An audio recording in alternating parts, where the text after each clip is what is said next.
Assalamualaikum warahmatullahi wabarakatuh. Waalaikumsalam warahmatullahi wabarakatuh. Bismillahirrahmanirrahim.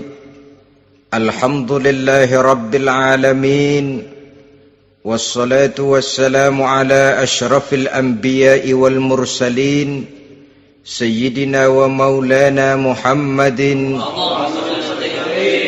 wa ala alihi wa ashabihil mujahidin at-tahirin.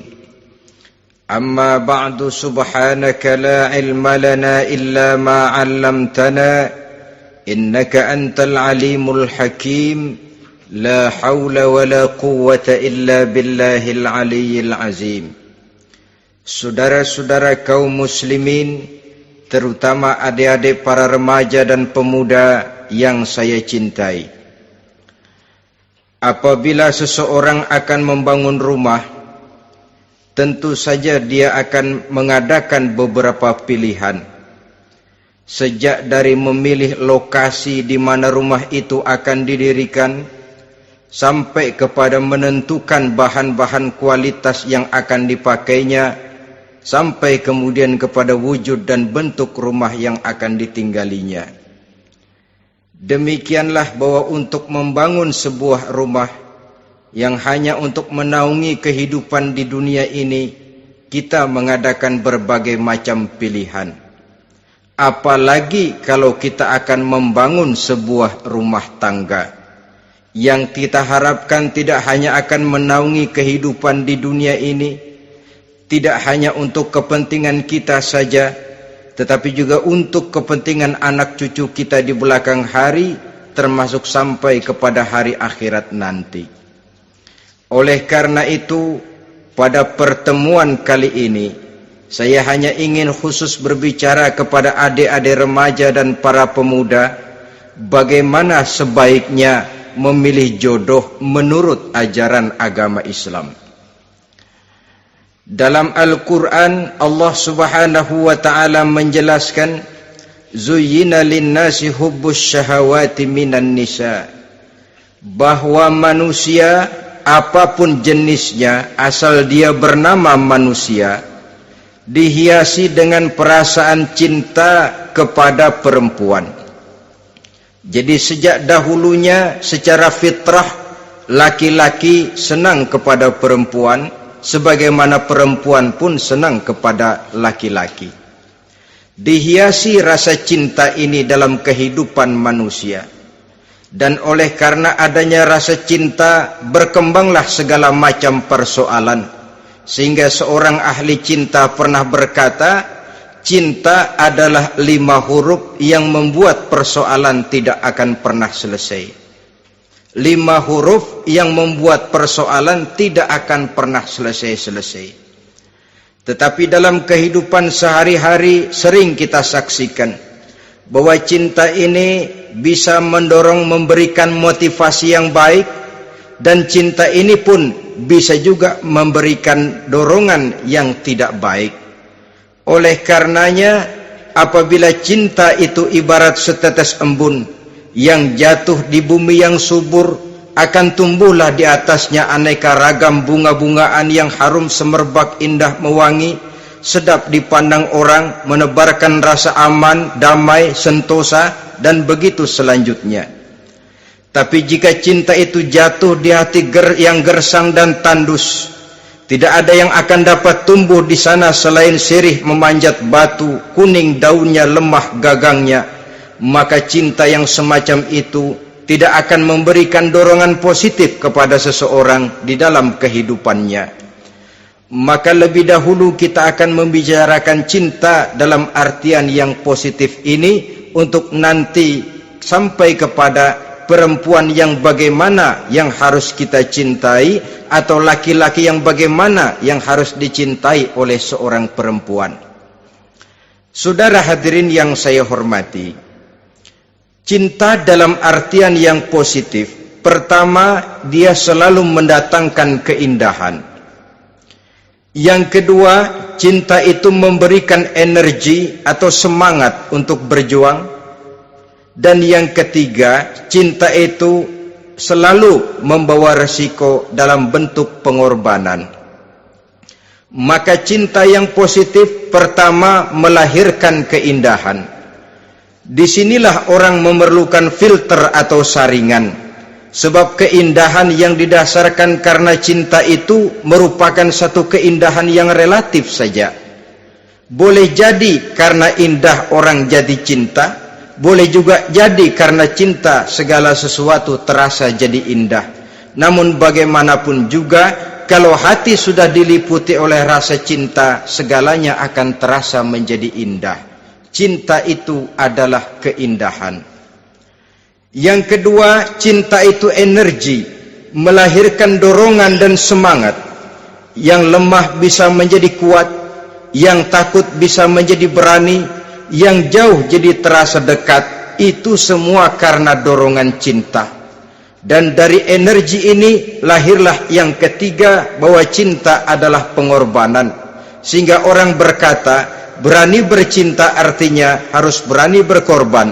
Takut berkorban, jangan bercinta. Kalau cinta ini kita salurkan kepada nilai-nilai agama umpamanya, yang pertama, cinta mendatangkan keindahan. Kita cinta kepada agama, maka apapun yang diperintahkan oleh agama akan terasa menjadi indah.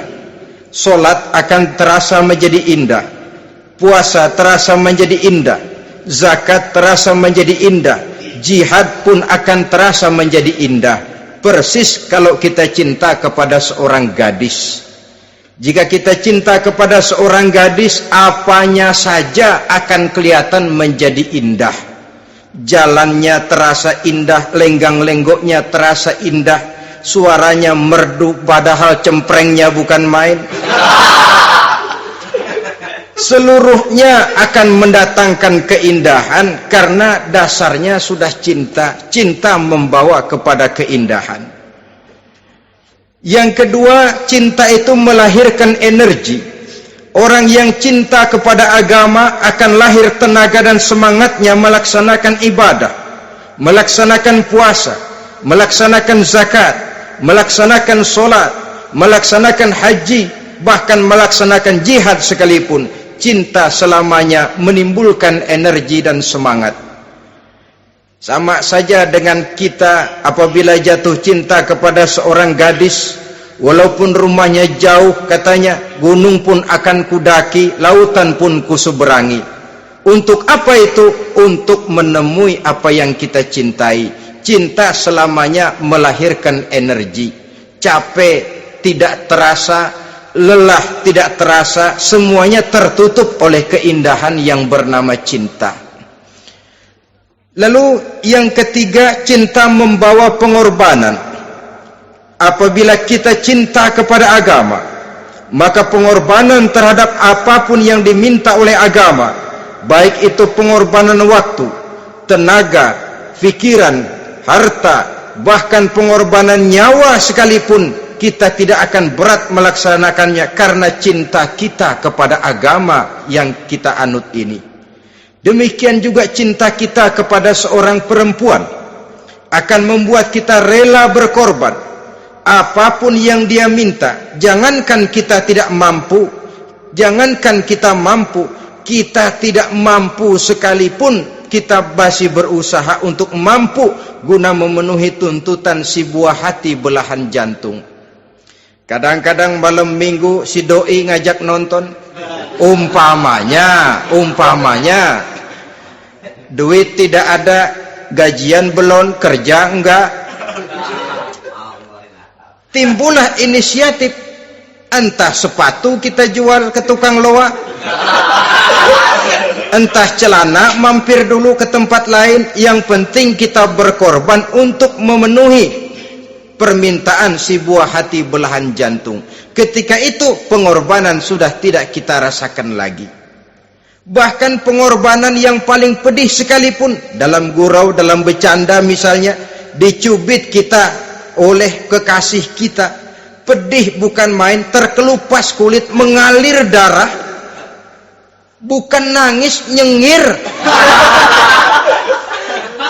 malah kadang-kadang minta tambah dicubit lagi.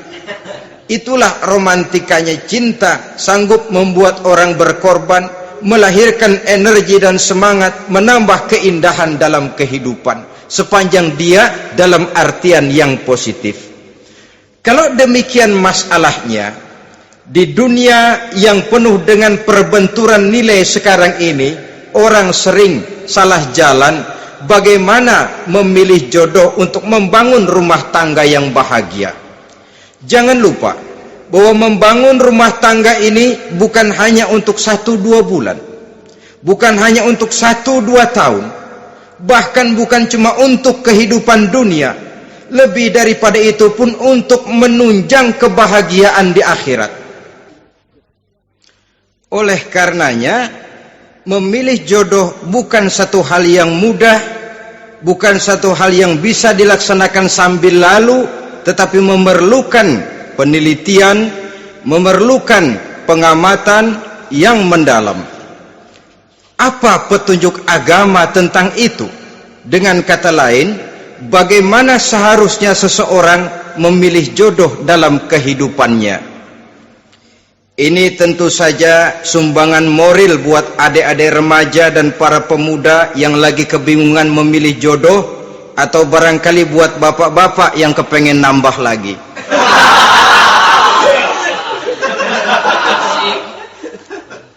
Mohon maaf kepada ibu-ibu, saya tidak menganjurkan, cuma ngajarin.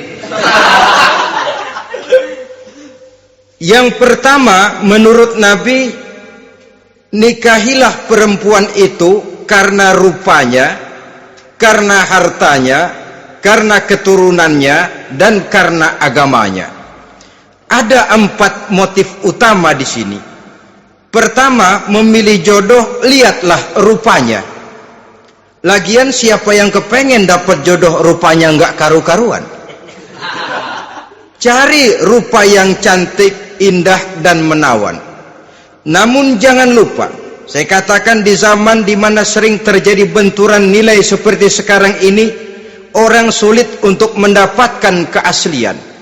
Di mana teknologi sudah sedemikian canggih, di mana ilmu kedokteran sudah sedemikian maju, maka berbagai macam rupa bisa dibentuk dengan apa yang dinamakan operasi plastik misalnya.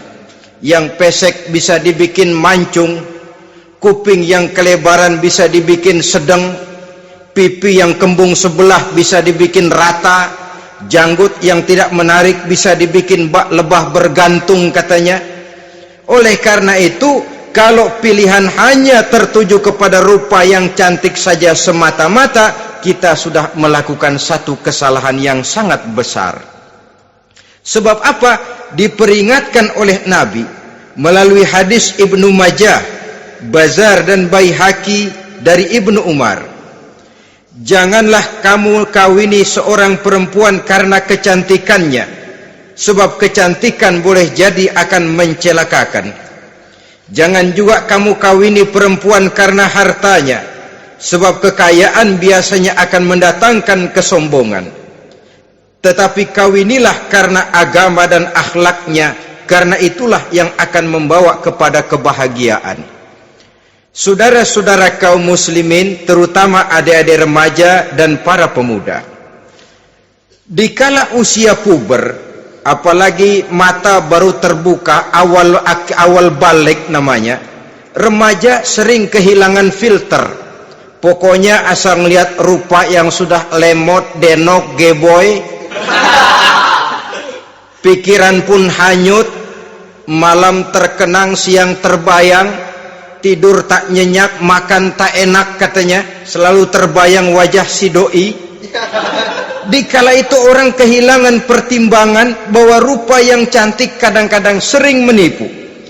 Diriwayatkan oleh Imam Ibnu Abbas, satu hari ketika sedang kumpul dengan para sahabat, lewatlah orang dengan potongan ya, potongan orang kaya.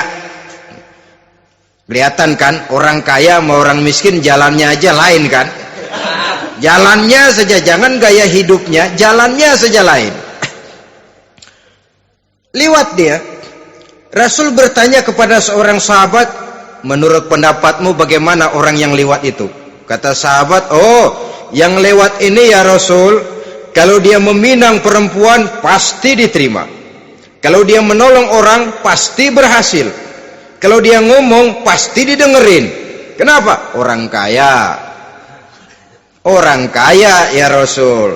Kalau dia minang, perempuan mana yang kagak bisa menerima kalau dipinang oleh orang kaya? Biar mukanya udah belipet kayak dompet tanggung bulan. Kalau memang duitnya banyak, nggak kelihatan tuh muka yang belipet, yang kelihatan duit. Kalau dia nolong orang, pasti berhasil apa yang dia tolong itu. Kalau dia ngomong, pasti didengerin orang, walaupun omongannya biasa-biasa saja. Kenapa? Orang lihat penampilannya. Sudah, ketika orang itu lewat, beberapa lama kemudian lewat lagi seseorang yang kelihatannya miskin. Rasul tanya lagi, kalau orang ini bagaimana pendapat kamu? Wah, potongan begini sih Rasul, kalau dia minang orang tolak. Siapa yang mau kawin sama kere begini? Kalau dia nolong orang pasti nggak berhasil. Kalau dia ngomong kagak bakalan ada yang mau dengerin. Siapa yang mau dengerin orang susah ngomong? Setelah orang itu lewat, apa kata Rasul? Orang yang terakhir yang lewat ini, yang barusan lewat, jauh lebih baik dari yang pertama yang lewat tadi. Jauh lebih baik. Maksud dari ucapan ini, Rasul sebenarnya mendidik para sahabat jangan tertipu oleh penampilan. Sebab penampilan tidak selamanya mencerminkan keaslian. Apalagi di zaman sekarang, salon di mana-mana bejibun. Alis mata bisa dibikin, pipi bisa dicat, yang pinggir kuning, yang tengah merah, di sebelah merah ada yang kehitam-hitaman, persis orang kepentok tiang listrik.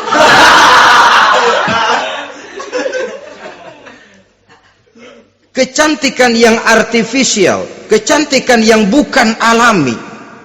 Karena itu silakan saja cari yang cantik, tapi jangan terpaku sampai di situ. Sebab kecantikan di samping dia mudah berubah oleh pergeseran masa dan pertukaran waktu, ternyata penampilan tidak selamanya mencerminkan keaslian. Lain hari seorang sahabat pernah mengadu, ya Rasul, ada apa? Inna imraati la turaddu yadul lamis. Ya Rasul, istri saya tidak pernah menolak tangan orang laki yang menjamahnya, mengajak salaman kepadanya. Apa jawab Rasul? Ceraiin aja. Tapi hati saya berat ya Rasul, saya cinta betul sama dia. Ya kalau hatimu berat, jaga dia baik-baik. Nah, dari riwayat ringkas ini kita ambil satu perbandingan. Memang punya istri berwajah cantik itu kadang-kadang si malakama kalau imannya tidak kuat. Si malakama, kita diemin aja, binal, makan hati, nggak aman, nggak tentram. Jangan-jangan saya berangkat ke kantor, dia ngompreng. Buah si malakama, seperti orang tadi, ya Rasul. Istri saya kelihatannya, sebenarnya tidak negatif maksudnya ini, cuma bersalaman, tapi terlalu ngobrol. La turaddu yadul lamis, tidak pernah menolak orang yang ngajak salaman. Ya sekedar salaman. Tapi kan awalnya dari salaman. Kalau sudah salaman kan strum bisa ngederdet dari tangan situ. Kata Rasul sederhana saja, ya kalau memang begitu ceraiin. Saya nggak kuat Rasul, saya cinta betul sama dia. Kalau kau tak kuat berpisah dengan dia, jagalah dia baik-baik. Ajar, didik, tanamkan rasa keagamaan di dalam hatinya. Saudara-saudara kaum muslimin, jadi rupa yang cantik tanpa didasari oleh nilai-nilai agama akan membuat seorang suami di rumah tangganya seperti si malakama. Seperti berhadapan dengan buah si malakama kalau tidak diiringi dengan nilai-nilai moral yang luhur dan bekal agama yang tangguh. akan pergi jauh dari rumah rasanya tidak aman, sedangkan di rumah saja siapa yang akan mencari nafkah, dan begitu selanjutnya. Orang tadi jelas berhadapan dengan buah si malakama, didiamkan, makan hati. Sebab maaf, kalau seorang suami sudah tidak punya rasa cemburu terhadap istrinya, itu kan yang disebut dayus. Dan dayus itu jangankan masuk surga, bau surga saja dia tidak dapat. Tapi cemburu dalam artian bukan cemburu buta, cemburu dalam artian yang wajar. Dia cemburu, akan dikerasi takut kalau istrinya minta cerai, sedangkan dia cintanya sudah kadung medok bener. Si malakama jadinya. Nah, ini juga satu riwayat yang memberikan gambaran kepada kita. Pilihan, silakan cari rupa yang cantik saja, cari yang cantik. Tapi kalau itu dijadikan motif utama tanpa dasar-dasar agama, saya khawatir nanti rumah tangga kita akan berhadapan dengan buah si malakama. Jadi adik-adik remaja, usaha, ikhtiar, cari yang cantik, yang kira-kira nggak membosenin, supaya kita betah tinggal di rumah, supaya kita merasa ada tempat berbagi rasa, ada tempat kita bernaung. Sebab kalau nyari bini sebini-bininya mah, ya jodoh di tangan Tuhan, kagak usah nyari juga ntar datang diri umpamanya. Iya, kalau yang datang peot. Orang harus berusaha, walaupun pada akhirnya jodoh toh memang ditentukan Allah. Kan 3 hal yang kita tidak bisa menentukan itu katanya. Maut, rezeki, jodoh. Itu yang masuk mysterious problem. Problem yang misterius. Maut misterius. Kapan kita mati kita sendiri tidak tahu. Tahun depan, 50 tahun lagi, 100 tahun lagi, tidak pernah seorang pun diberitahu. Tapi yang pasti dia bakal datang. Kapan dan di mananya kita tidak tahu. Bisa di rumah, bisa di masjid, ya alhamdulillah. Bisa di majelis taklim, syukur. Bisa di medan perang membela agama, bagus. Pasti dia akan datang. Maut, mysterious problem, sesuatu yang kita tidak tahu kapan datangnya. Rezeki gitu juga, sehingga orang sering bilang rezeki katanya kayak bayangan. Kita uber-uber dia lari, kita diam dia mah diam. Setengah mati kita uber-uber, emang ukuran segitu, segitu aja. Begitu kita nggak ngapa-ngapain, datang yang bawain rezeki. Namanya rezeki itu mysterious problem. Kadang-kadang ngobek, sungsang, sumbul, udah segala tanah orang kita ukur-ukurin. Udah segala ngomong sudah nggak ada yang luh, terus udah buta. Tapi memang bayangan, kalau belum rezeki ya belum.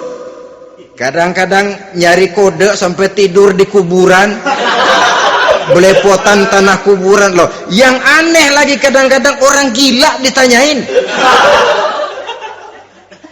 Allahu Akbar, ini kode-kode zaman sekarang ini.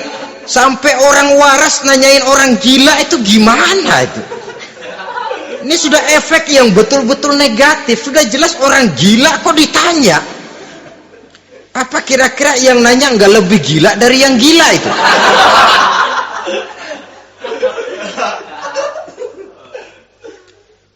Saudara-saudara kaum muslimin, terutama adik-adik remaja dan para pemuda, jadi silakan saja cari rupa yang cantik, karena dia akan jadi tautan hati, buah hati belahan jantung, tempat kita berbagi rasa, tempat kita pulang dan tinggal di rumah tangga kita.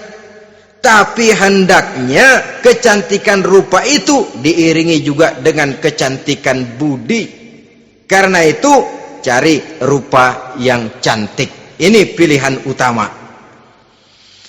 Yang kedua, kata Nabi, harta, cari yang kaya. Tetapi jangan lupa, jangan dijadikan pilihan utama, karena kekayaan sering mendatangkan kesombongan. Apalagi kalau seorang pemuda mendapat istri orang kaya.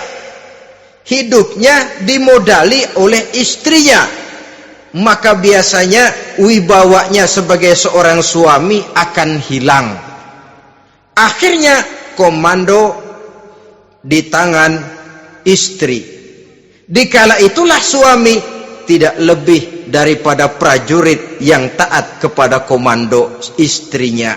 Padahal menurut konsep Quran, ar-rijalu qawwamuna 'alan nisa, laki-laki diciptakan sebagai pembimbing bagi perempuan. Kalau nanti suatu saat terjadi benturan, sedangkan modal diberikan oleh istri, terjadilah pengungkitan.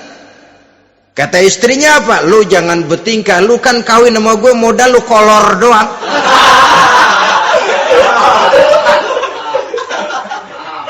Kalau sekarang bertingkah, silakan keluar rumah.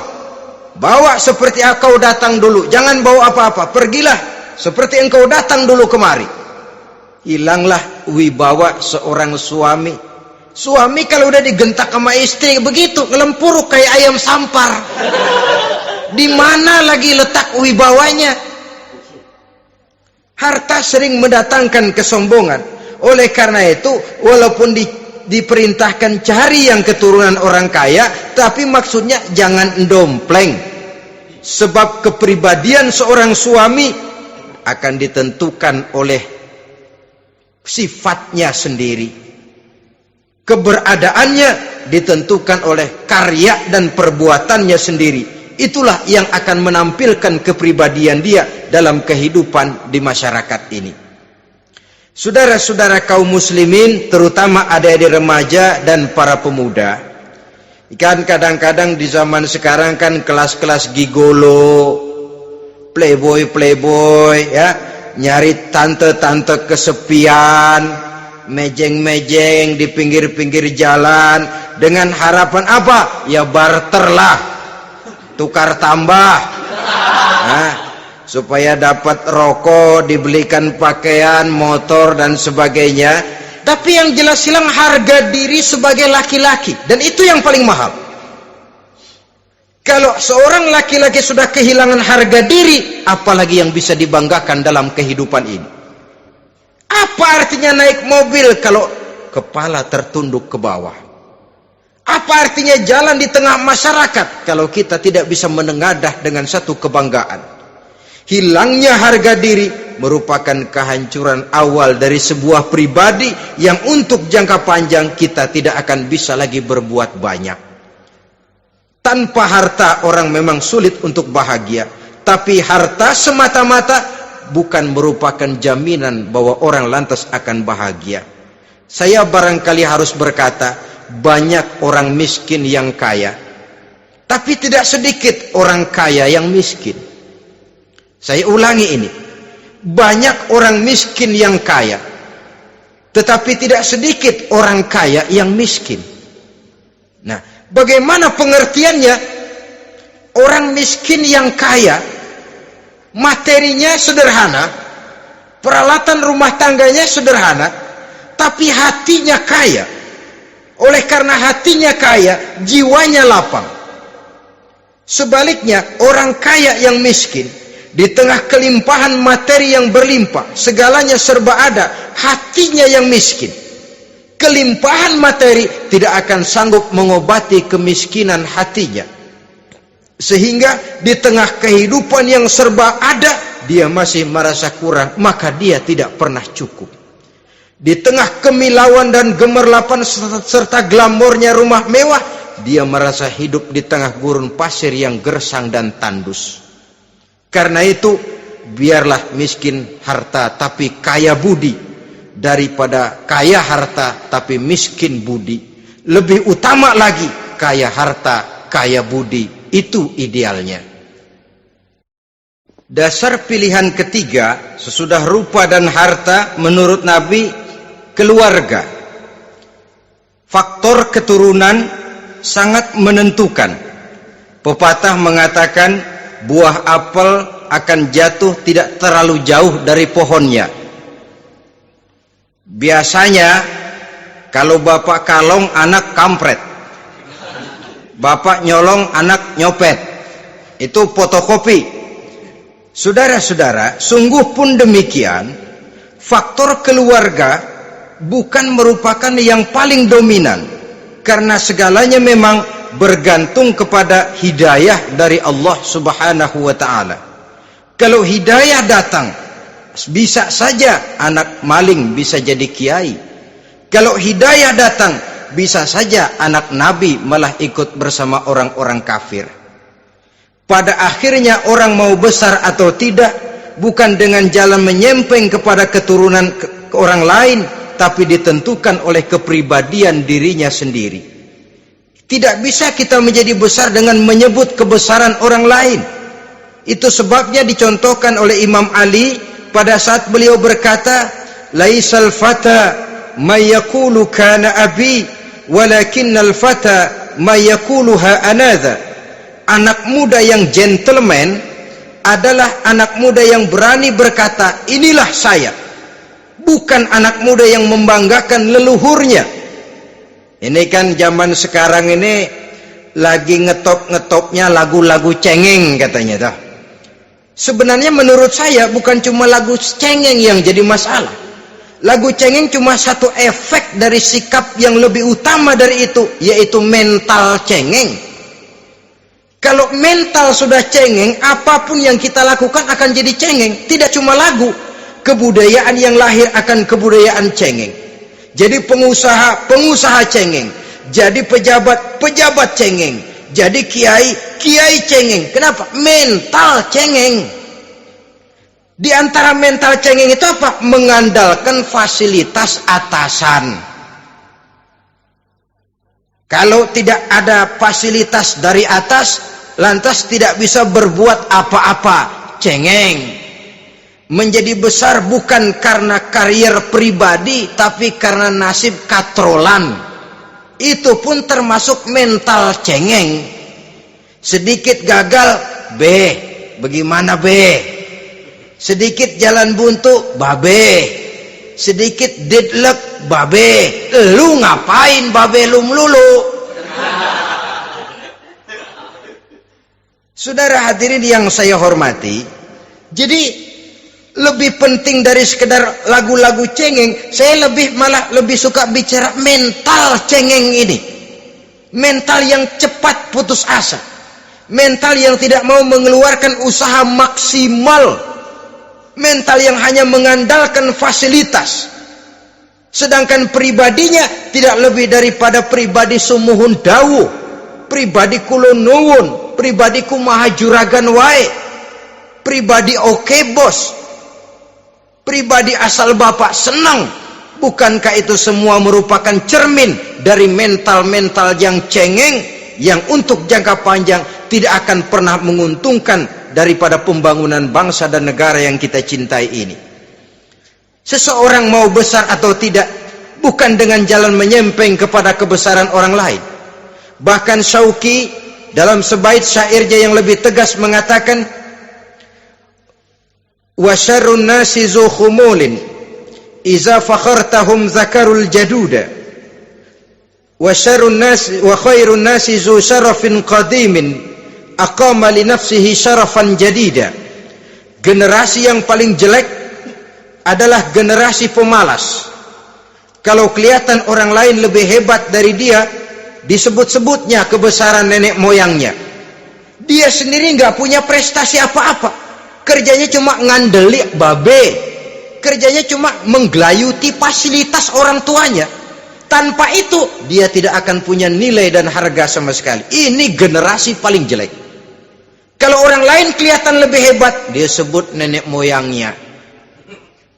Lo sih belum apa-apa, lo baru kopral lo. Engkong gua no, komandan Hansip. Engkongnya yang disebutin. Dia sendiri tidak punya prestasi apa-apa.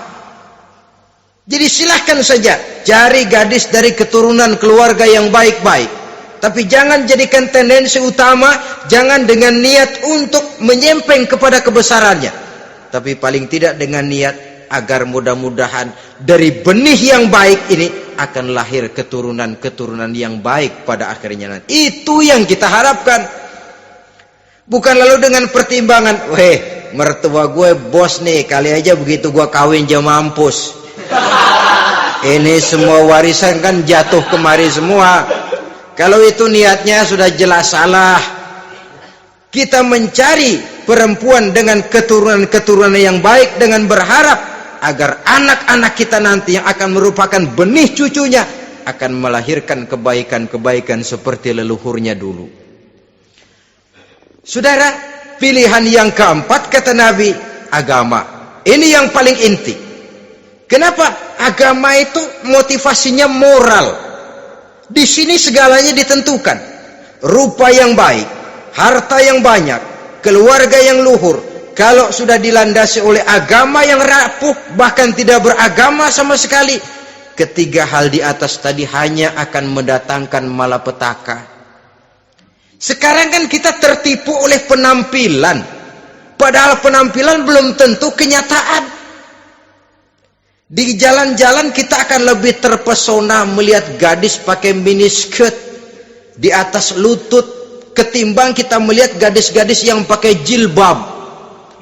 Kalau sudah pakai jilbab keliwat, yang usil banyak banget, bau sorga nih. Bau sorga katanya. Tapi kalau sudah yang pakai miniskirt itu yang lewat, itu dari ujung ke ujung mata kagak mau kedip.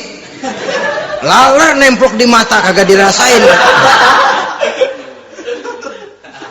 Kita terpesona oleh penampilan zahir, padahal penampilan belum tentu memantulkan hal yang sebenarnya. Tapi memang itulah watak manusia. Watak manusia, saya katakan manusia tanpa kecuali. Tetapi bergantung kepada pemikiran jangka pendek atau jangka panjang. Kalau jangka panjang yang kita pikirkan, ya tentu kita tidak akan mudah terpesona oleh hal yang zahir. Sampai-sampai Quran sendiri mengatakan budak yang hitam legam tapi beriman itu lebih baik daripada orang-orang musyrik walaupun cantik, denok, lemot, geboy. Ada lagi nggak bahasa yang lebih dari itu? Cantik, denok, lemot, geboy, bahenol, nerkom. Tapi kafir masih lebih baik budak yang hitam legam sekalipun kalau dia beriman. Kenapa? Rumah tangga untuk jangka panjang. So itu Islam tidak membolehkan kawin campuran dengan lain agama. Walaupun ada ayat yang mengatakan boleh kawin dengan ahlul kitab, tapi sebagian mufassir menjelaskan bolehnya kawin dengan ahlul kitab itu dalam kondisi darurat. Dalam kondisi normal tidak bisa. Kenapa? Kalau sudah berlainan agama, akan terjadi kerancuan rumah tangga untuk jangka panjang. Bagaimana membina dalam keharmonisan di rumah tangga? Bagaimana nasib anak-anak nanti? Kadang-kadang ada keluarga, kami sih keluarga modern.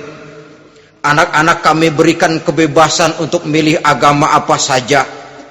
Bapaknya Islam, istrinya Kristen, anaknya ada yang Hindu, Buddha. Bagus nih, keluarga pecel namanya. Bagaimana keluarga modern bisa seperti itu? Padahal seorang suami bertanggung jawab di hadapan Allah. Dia akan ditanya tentang istrinya. Dia akan dimintakan pertanggungan jawab tentang anak-anaknya. Kalau istri kita berlainan agama, mungkin terjadi pengkaplingan. Pokoknya kalau anak perempuan ikut ibu, anak laki ikut bapak. Administrasi dunia bisa begitu, tapi akhirat pertanggungan jawab di hadapan Allah. Bisakah kita? Sorry aja Tuhan, emang janjinya begini.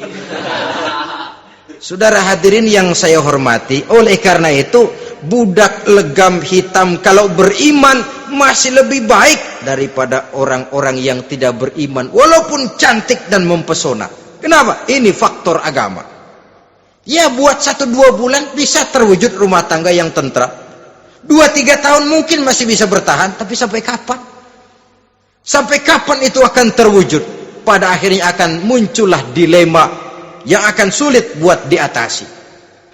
Oleh karenanya motif agama dijadikan stres oleh Nabi. Fasfar bizatiddin taribat yadak. Pilih agama sebagai titik sentral, sebagai pilihan utama. Kalau agamanya kuat, walaupun rupanya sederhana, tapi karena nilai agamanya kuat, dia bisa menyenangkan hati suaminya. Dia bersolek untuk kepentingan suaminya. Dia taat kepada suaminya. Harta, dia anak orang kaya untuk membantu perjuangan suaminya. Tapi kalau tidak ada modal agama, rupa yang cantik bisa menyengsarakan suami. Apalagi kalau suami kere, istrinya sudah cantik, kaya ataupun tidak kaya kadang-kadang, udah suaminya suruh ngempu di rumah, bininya yang kerja. Ya kalau kerja mendingan kalau dikerjain itu.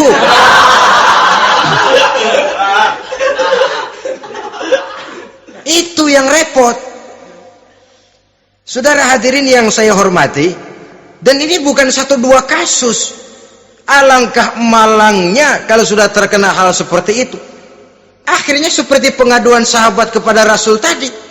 Mau diceraiin, cinta saya udah medok benar Rasul. Enggak diceraiin, hati saya ngebet, pegel. Si malakama akhirnya. Jadi oleh karenanya agama. Kalau dia cantik, walaupun miskin, agamanya kuat, dia bisa memelihara kehormatan diri. Dia kaya, agamanya kuat, hartanya disalurkan di jalan Allah. Karena itu, agama jadikan pilihan utama. Dan ukuran agama itu bukan cuma jilbab loh.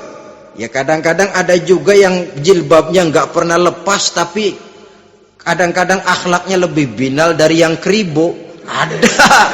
Ada cuma sekedar kamuflase saja, itu pun penampilan, sekedar penampilan saja. Cuma dari segi aurat ya memang lebih baik dan lebih utama, dan saya kira lebih mengundang penasaran toh. Duren kalau udah dibuka kan kelihatan isinya, emang udah begitu, udah.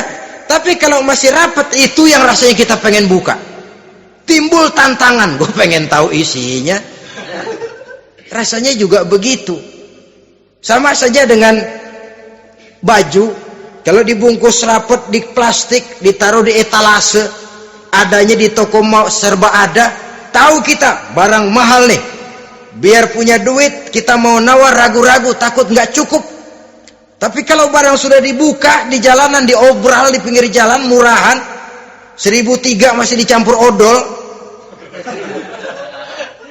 Yang begitu sih biar nggak punya duit, kita berani banget tanya, nawar, megang lagi nyemek. Berat duit nih bang. Kenapa? Barang sudah terbuka. Jadi saudara-saudara, syukur kalau keempat-empatnya ini jodoh terkumpul dalam jodoh yang saudara cari. Sudah rupanya cantik, kaya, keturunan orang baik-baik, agamanya kuat. Nah, surga dunia tuh.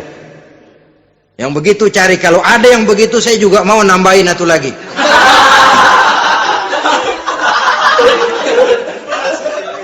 Tapi yang kumpul keempat-empatnya ini terus terang saja langka. Makhluk langka ini.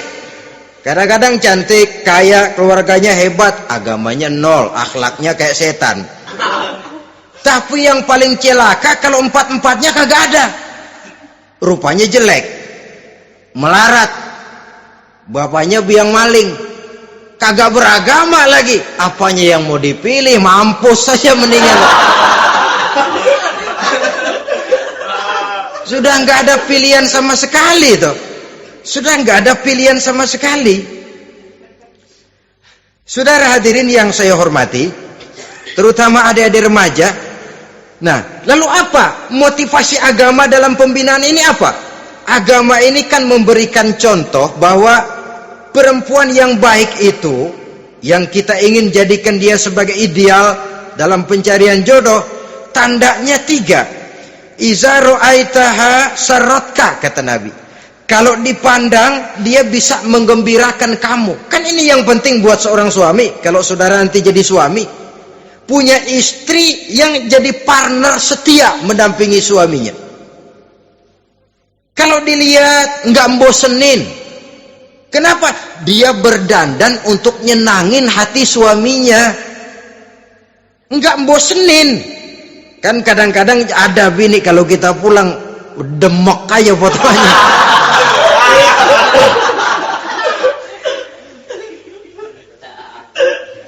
Ini yang bikin suami nggak betah di rumah ini kan yang begini. Adapun perempuan yang beragama, apabila dipandang oleh suaminya, dia pandai menyenangkan hati suaminya. Andai kata suaminya dalam kesulitan, dia tidak menambah beban kesulitan. Paling tidak dia bisa memberikan satu bantuan moral. Bantuan moral untuk mengurangi beban kesulitan daripada suaminya. Suami pulang dagang rugi, kata istrinya, romantika bang.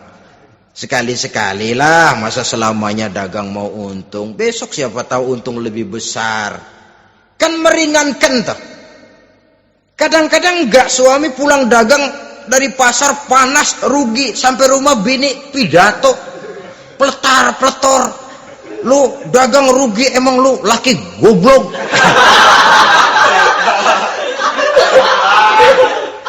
Sudahlah di pasar rugi, di rumah digoblok-goblokin. Ini nanti kena penyakit broken home yang begini ini. Padahal kesuksesan di kantor, kesuksesan di pasar, kesuksesan di medan tugas selalu dimulai dari kesuksesan dan ketenangan dari rumah tangga. Dia berhias untuk kepentingan suaminya, tidak terlalu berlebihan, dan suaminya pun pandai menghargai istrinya dengan kata-kata yang menimbulkan gairah dan semangat. Melihat istrinya bersorak, kamu makin cantik saja. Jangan juga kadang-kadang suami ketus, ngelihat pulang kantor, lihat suaminya, istrinya dandan rapi, tumben lu mau bekasin apa? Mau bekasin katanya. Artinya apa ini? Pandai mengembirakan, bisa tenggang rasa, bisa berbagi rasa. Sehingga suami merasa ada tempat dia bertukar pikiran, ada tempat dia membicarakan persoalan. Dialog dalam kehidupan berumah tangga itu sangat diperlukan. Iza ra'aitaha sarratka, kalau dipandang dia sanggup mengembirakan kamu. Dikasih uang 500 senyum, 5.000 pun ketawa, menggembirakan. Dia bisa taruh kata hatinya kesel, tapi mulutnya senyum. Nah ini yang sulit ini. Senyum tapi kesel, kesel tapi senyum. Kadang-kadang istri itu kan kalau sudah kesel, suami pulang nggak bisa dia menyembunyikan kekesalannya. Dari jauh suami sudah lihat ini yang nyambut, ini bemo ini. Udah monyong, serem. Saudara hadirin yang saya hormati, yang kedua, bila diperintah dia taat. Ini pengaruh agama. Sehingga Nabi mengatakan, "Lau amartu li ahadin ayyasjuda ila ghairiha, la amartul mar'ata litasjuda ila zawjiha likibari haqqihi 'alaiha." Andai kata saja boleh aku memerintahkan manusia untuk sujud kepada sesama manusia, pastilah aku perintahkan perempuan untuk sujud kepada suaminya. Kenapa? Karena besar hak suaminya kepada dirinya. Untung sujud kepada manusia tidak boleh. Andai kata boleh, perempuan disuruh sujud sama suaminya. Ini tidak perlu sampai sujud, cium tangan saja minta ridho suami. Kadang-kadang perempuan sekarang berat. Paling banter setahun sekali lebaran doang. Laki pulang sembahyang tubruk, cium tangan, minta redo, nangis segala macam. 3 hari habis lebaran, beras habis, monyong aja lagi.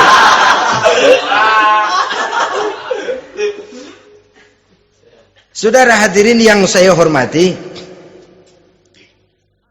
yang ketiga, akibat pengaruh agama, dia sanggup memelihara kehormatan diri dan sanggup menjaga harta suaminya. Memelihara kehormatan diri baik pada saat suaminya di rumah atau pada saat suaminya tidak ada di rumah. Satu riwayat, seorang sahabat akan pergi perang jihad di fi sabilillah. Ketika mau berangkat dia bilang kepada istrinya, saya mau berangkat perang. Kalau saya belum pulang kamu jangan keluar rumah. Baik bang. Pergi istrinya, pergi suaminya jihad. 1 minggu, 2 minggu berlalu, belum juga pulang. Satu hari datang utusan dari rumah orang tua si istri ini. Assalamualaikum bu. Waalaikumsalam. Ada apa? Ada berita kurang enak bu. Orang tua ibu sakit parah. Mohon tolong ditengokin. Apa kata si istri? Maaf saja, suami saya belum pulang dari medan perang. Saya belum dapat izin keluar rumah kalau dia belum pulang. Tolong sampaikan maaf saya kepada orang tuanya. Pulanglah utusan tadi. Besok balik lagi. Bu, ada apa? Udah Senin Kemis. Napasnya sudah sampai tenggorokan. Tolong tengokin buat terakhir kalinya bu. Suami saya belum pulang. Dia pesan kalau dia belum pulang saya jangan keluar rumah. Saya nggak bisa tengokin orang tua saya. Salam maaf saja. Pulang utusan itu. Besok balik lagi. Bagaimana? Sudah meninggal bu. Mau dikubur. Tengokinlah buat terakhir kalinya. Suami saya belum pulang. Saya belum berani keluar rumah kalau suami saya belum pulang. Itu janji saya sama suami saya. Pulanglah utusan ini ngadu kepada Rasulullah sallallahu alaihi wasallam.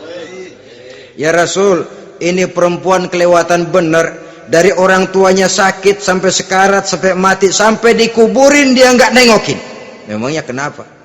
Suaminya katanya pergi jihad dan suaminya tidak mengizinkan dia keluar rumah kalau si suami belum pulang. Apa jawab Rasul? Marahkah beliau? Tidak, beliau senyum. Apa katanya? Dosa orang tua yang meninggal ini telah diampuni oleh Allah karena dia punya anak perempuan yang begitu taat kepada suaminya. Allahu Akbar. Dosa orang tua yang sudah meninggal itu diampuni oleh Allah karena dia punya anak perempuan yang begitu taat kepada suaminya. Ketaatannya kepada suaminya menyebabkan dosa orang tuanya diampuni oleh Allah Subhanahu wa ta'ala. Suami pergi jihad, orang tua sakit keras, tidak berani dia keluar rumah. Itu tandanya bisa menjaga kehormatan diri. Kalaupun satu saat suaminya manggil, bu tolong ambilin uang di dompet. Dompetnya dibawa, bang ambil saja sendirilah, nanti salah ambil lagi saya. Kadang-kadang enggak, suaminya pergi mandi, dompet berantakan. Saudara hadirin yang saya hormati, ini motivasi agama. Jadi kecantikan zahir yang diimbangi dengan kecantikan batin oleh karena pengaruh agama tadi.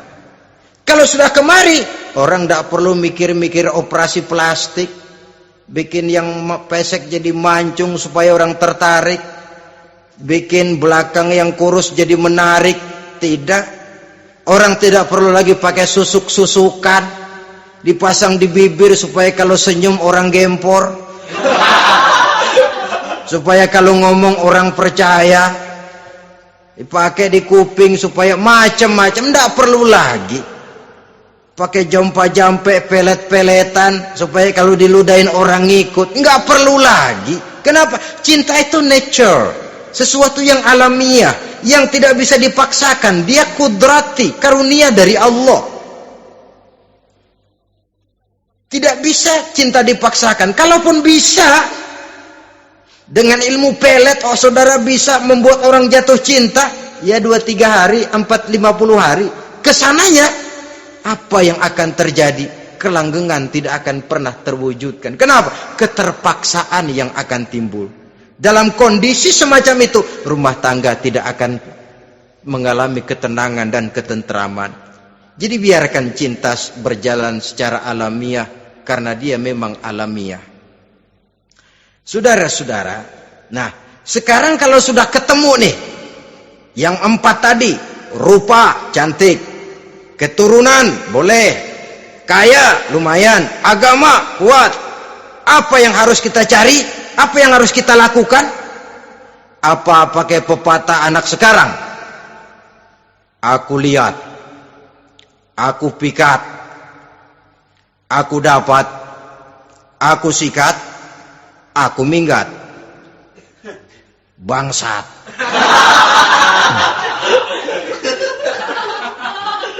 Itu kan ada moto cinta kilat begitu tuh. Cinta kilat katanya. Aku lihat, aku pikat, aku dapat, aku sikat, aku minggat. Bangsat.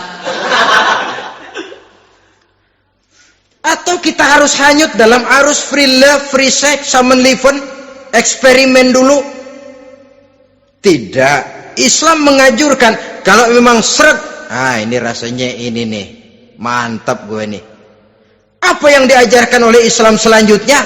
Meminang, saudara-saudara. Meminang adalah langkah awal untuk mengikat tali pernikahan. Diizinkan meminang, dan di dalam meminang pun diizinkan untuk melihat. Cuma kalau boleh, ya syaratnya itu waktu melihat itu jangan sampai ketahuan si perempuan yang akan kita pinang itu. Untuk apa kita meminang? Pertama, untuk yakin bahwa perempuan yang kita inginkan ini sudah kumpul syaratnya, itu tidak ada cacatnya. Yang kedua, untuk memperkuat tekad hidup berumah tangga, diperlukan meminang. Adapun adat itu berbeda. Tapi bahwa konsep meminang itu dalam Islam ada, itu jelas. Ya kalau mesti bawa pisang raja, pakai roti buaya, pakai martabak segede ban mobil truk segala macam, itu adat saja, ya. Tapi yang real meminang itu ada dalam Islam. Nah, bagaimana adab meminang? Setelah kita tahu anak ini cantiknya ya, keturunan baik ya, kekayaannya lumayan, agamanya kuat, pinanglah dia. Caranya boleh lihat langsung kalau bisa tanpa setahu si perempuan. Dan batas yang boleh dilihat itu muka dan tangan, itu saja. Jadi jangan gerusak. Minta permisi Pak, saya mau ngelihat anak bapak seutuhnya, soalnya buat saya ini nanti. Apanya aja dibedolin, jangan. Kira-kira yang boleh itu muka sama tangan. Andai kata kita risih, sebab nanti kalau nggak jadi akan jadi timbul rasa malu dan si perempuan juga kasihan. Boleh mengutus perempuan yang kita percaya. Coba kau ke sana, lihat kondisinya yang sebenarnya bagaimana. Kalau ngelihat dari jauh sih utuh, siapa tahu nanti tangannya kurang sebelah. Coba lihat sana. Saudara-saudara, kemudian boleh juga ditanyakan kepada orang tuanya. Dan dalam hal ini orang tua si gadis tidak boleh menyembunyikan aib atau cacat yang dimiliki oleh anaknya. Dia harus menceritakan apa adanya, sampai pun kekurangan anaknya yang paling kecil sekalipun. Sebab apa? Jangan sampai istilah pepatah beli kucing dalam karung. Kedengeran suaranya doang meong-meong, begitu dibuka tuh kucing gempor sebelah kakinya nggak ada. Kan tentu kita tidak kepengen kecewa di belakang hari. Itulah perlunya meminang sebagai jembatan untuk menuju kepada pernikahan. Nah, dengan demikian kalau sudah usaha meminang ini dilaksanakan, jangan merasa sudah setengah resmi. Ini yang kadang-kadang jadi penyakit. Malah sesudah meminang harus masing-masing lebih menjaga diri, menjaga kehormatan, menjaga pergaulan. Kenapa? Agar saat memasuki jenjang pernikahan nanti merupakan jenjang yang sangat ditunggu-tunggu. Ada rasa keinginan tahu. Kalau tidak, ya udah biasa, nggak giroh lagi ngadepin perkawinan. Kenapa? Kemarin-kemarin gue udah cobain. Hilang gairah lagi. Sebab itu kalau sudah meminang jangan merasa sudah setengah halal. Udah minang ini